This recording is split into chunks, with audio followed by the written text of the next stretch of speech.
bạn xong có chụp đẹp số bốc mai bong bòn từng ọc này chỉ tì group ní cứ chia sẻ cảm ơn phép mùi mà đại trong bạn tay tại chui từ đó nè ôm dương để miền tục làm bạ chỉ rưỡi chỉ biết xe bong bòn để miền nè slap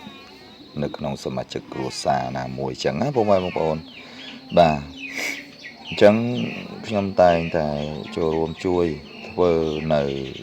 tiệt mày bà tiệt mày đại dân hào xa mạnh thả đàm chuột á bông ai bông bà cả bữa tư cả thuê đàm chuột ní bông bông khá còn đầm nồm bà còn đầm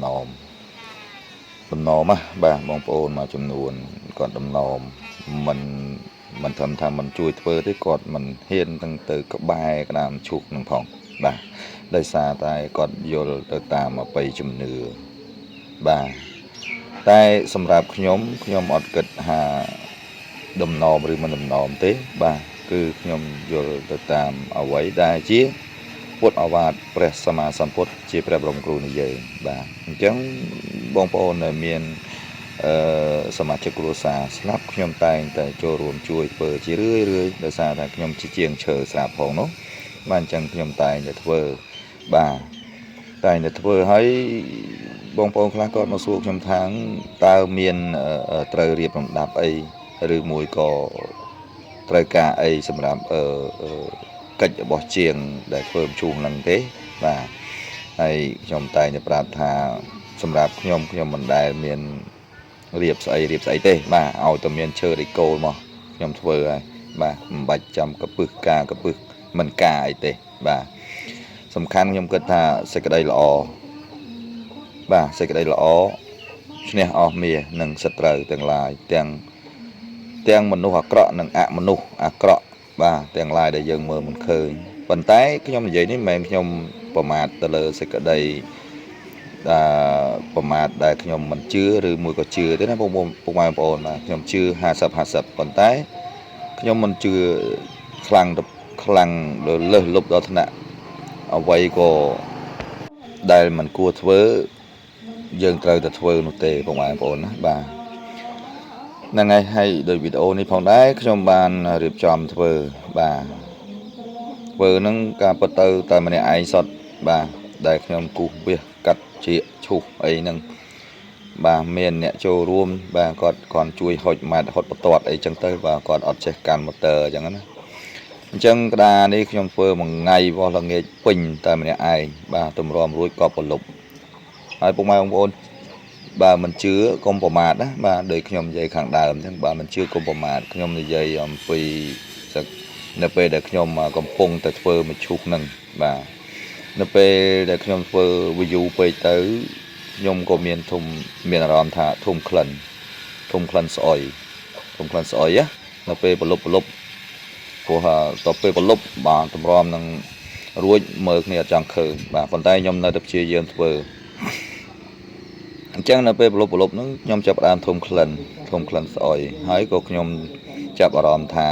ប្រហែលជាអ្នកស្លាប់ដែលគាត់រងចាំនៅផ្ទះថ្មីគាត់យូរគាត់មកសួរនាំឬគាត់មកឈរមើលអញ្ចឹងខ្ញុំដឹងក្នុងចិត្តខ្ញុំថាហើយម្យ៉ាងទៀតខ្ញុំធ្លាប់ឮចាស់គាត់ដំណាលថាបើដើរព្រៃកន្លែងទីទួលកប់សពឬមួយក៏កន្លែងណាដែលមនុស្សមិនហ៊ានទៅឬមួយក៏យើងអាចផ្លត់ស្នៀតប្រាក់ទៅដល់ហើយមានធំក្លិនស្អុយអញ្ចឹងចាស់គាត់និយាយថាខ្មោចសួរហើយគាត់ប្រាប់ថាមិនបាច់ភ័យមិនបាច់ព្រួយទេបើយើងមិនខ្លាចយើងគ្រាន់តែប្រាប់ថា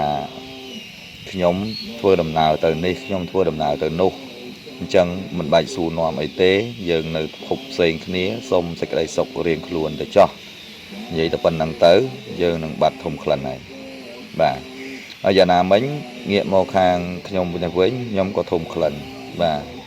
ហើយក្លិនហ្នឹងគឺធំឈួលជាប់ច្រមុះតែម្ដងពុកម៉ែបងប្អូនបាទអញ្ចឹងខ្ញុំគ្រាន់តែនឹកក្នុងចិត្តហើយនឹកទៅដល់ពាក្យចាស់គាត់ដំណើរហ្នឹងទៅក៏មកស្បក់ក៏បាត់ធំក្លិនតែម្ដងទៅពុកម៉ែបងប្អូនបាទហើយក៏ខ្ញុំបានរៀបចំ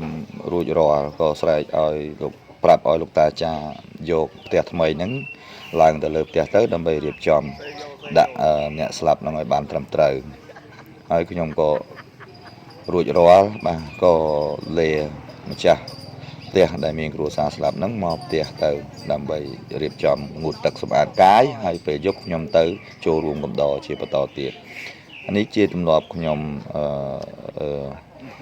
ដើម្បីចូលរួមជាមួយនឹងគ្រួសារជួយរំលែកទុក្ខខ្លះជាមួយនឹងគ្រួសារនៃសពពុកម៉ែបងប្អូនបាទហើយរឿងអាគមអូមអាមរឿងអមនុស្សនេះខ្ញុំនៅមានច្រើនទៀតពុកម៉ែបងប្អូនបាទនេះគ្រាន់តែវីដេអូទី1ដែលខ្ញុំបានបង្ហាញត្រួសទេបាទហើយតទៅមុខទៀតខ្ញុំនឹងជម្រាបជូនពុកម៉ែបងប្អូនថាតើខ្ញុំជួបអ្វីខ្លះនៅពេលដែលខ្ញុំបានជួយធ្វើក្តារមឈូសក៏ដូចជាសរសេរស្លាកឈ្មោះនៅនឹងមួងឬក៏ឆ្លាក់ឈ្មោះជាប់នឹងឈើដាក់នឹងចុងជើងឬក៏ក្បាលលំនេកអ្នកស្លាប់បាទយើងចាំជួបគ្នានៅវីដេអូក្រោយបាទសូមជួយចុច like និង subscribe channel របស់ខ្ញុំបាទអ្នកមួយដើម្បីបានទទួលរឿងថ្មីទាំងអស់គ្នាទៀតបាទនៅវគ្គក្រោយបាទសូមអរគុណ